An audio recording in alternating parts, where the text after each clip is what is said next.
Isho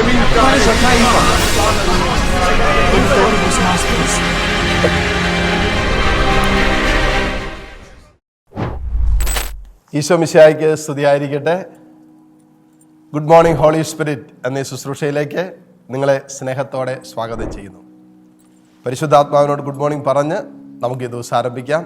good morning holy spirit. നമ്മളിന്ന് ധ്യാനിക്കുന്ന പരിശുദ്ധാത്മാവിൻ്റെ ഒരു ഫലം ശാന്തതയാണ്. ഇന്ന് അനേകർക്കില്ലാത്ത ഒരു ഫലമാണ് ശാന്തത. അത് പരിശുദ്ധാത്മാവ് പ്രവർത്തിച്ചാൽ മാത്രമേ ഈ ശാന്തരായിട്ട് മാറാൻ നമുക്ക് പറ്റുകയുള്ളൂ.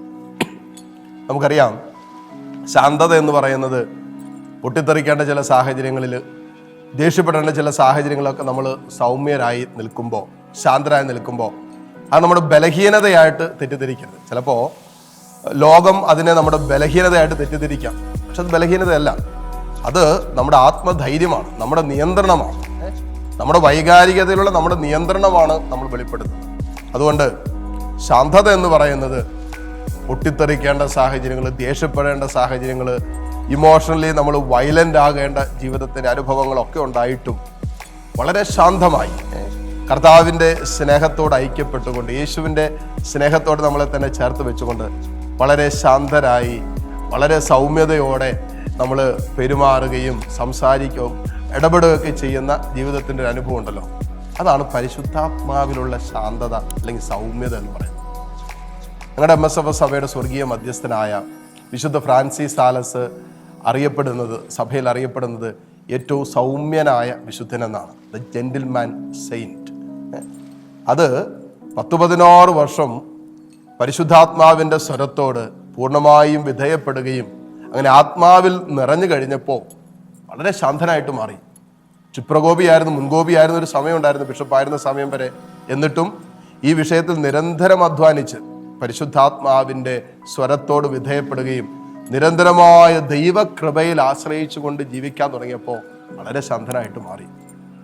മോശയെക്കുറിച്ച് പറയുന്നതല്ലേ, മോശയെ പോലെ ശാന്തനായ ഒരു പ്രവാചകനെ കണ്ടിട്ടില്ല എന്നാണ്. മോശയുടെ ബാക്ക്ഗ്രൗണ്ട് നമുക്കറിയാം, ഒറ്റയടിക്ക് ഒരാളെ കൊന്നവനാണ്. എന്നിട്ട് അവസാനം വരുമ്പോൾ ദൈവ സ്നേഹത്തിൽ, ദൈവകൃപയോട് ഒരാത്മാവ് സഹകരിക്കുമ്പോൾ ആത്മാവിൽ നിറയുന്ന ഒരു അഭിഷേകമാണ് ശാന്തതയുടെ, സൗമ്യതയുടെ അഭിഷേകം. അത് ഈശോയിൽ നിറഞ്ഞു നിന്നതാണ്. തൻ്റെ കാൽവരിയിലേക്കുള്ള യാത്രയൊക്കെ എടുത്ത് നോക്കിയേ, എത്രയോ ശാന്തനായിട്ടാണ്, സൗമ്യനായിട്ടാണ്. കൊണ്ടാണല്ലോ ഈശോയെക്കുറിച്ച് പറഞ്ഞിരിക്കുന്നത്, കൊല്ലാൻ കൊണ്ടുപോകുന്ന കുഞ്ഞാടിനെ പോലെ ശാന്തനായി അവൻ തൻ്റെ മരണത്തിലേക്ക് പോയി എന്നാണ് പറയുന്നത്. അതുകൊണ്ട് അനുദിന ജീവിതത്തിലും ഒത്തിരിയേറെ പ്രശ്നങ്ങൾ, പ്രത്യേകിച്ച് കുടുംബത്തിലും ദാമ്പത്യത്തിലും റിലേഷൻഷിപ്പിലുള്ള പ്രശ്നങ്ങളൊക്കെ മാറാൻ ശാന്തതയുടെ അരൂപി നമ്മൾ ജ്വലിച്ചാൽ മതി. അതിന് പരിശുദ്ധാത്മാവിൽ നമ്മൾ ജ്വലിക്കുന്നവരായി മാറട്ടെ. അങ്ങനെ ശാന്തരായി മാറാം. ദൈവസ്നേഹത്തിൽ ശാന്തതയും സൗമ്യതയും നമ്മളിൽ നിറഞ്ഞു കവിയട്ടെ എന്ന് പ്രത്യേകം പ്രാർത്ഥിക്കുകയാണ്. നമ്മളിന്ന് ധ്യാനിക്കുന്ന വചനഭാഗം അല്ലെങ്കിൽ ബൈഹാർട്ട് ചെയ്യുന്ന വചനഭാഗം മത്തായിയുടെ സുവിശേഷം 5-ാം അധ്യായം 5-ാം തിരുവചനമാണ്. ഇതിങ്ങനെയാണ് എഴുതി വെച്ചിരിക്കുന്നത്: ശാന്തശീലർ ഭാഗ്യവാന്മാർ, അവർ ഭൂമി അവകാശമാക്കും. ശാന്തശീലർ ഭാഗ്യവാന്മാർ, അവർ ഭൂമി അവകാശമാക്കും. ഈ ദിവസം നമ്മൾ ഈ പരിശുദ്ധാത്മാവിൻ്റെ ഫലം നമ്മൾ വളർത്താൻ, നമ്മൾ നമ്മുടെ വൈകാരികത നഷ്ടപ്പെടാൻ സാധ്യതയുള്ള അനുഭവങ്ങളിൽ നിശബ്ദരാകാൻ, ശാന്തരാകാൻ, ബി സൈലന്റ്. പൊട്ടിത്തെറിക്കാൻ, തെറി പറയാനൊക്കെ സാഹചര്യം വരും, വയലന്റ് ആകേണ്ട സാഹചര്യം വരും. അപ്പോഴൊക്കെ ജസ്റ്റ് ബി സൈലന്റ്. കുറച്ച് നിശബ്ദരാകാൻ ഒരു തീരുമാനമെടുക്കുക. പരിശുദ്ധാത്മാവ് നിങ്ങളെ സഹായിക്കട്ടെ. See you tomorrow. God bless you.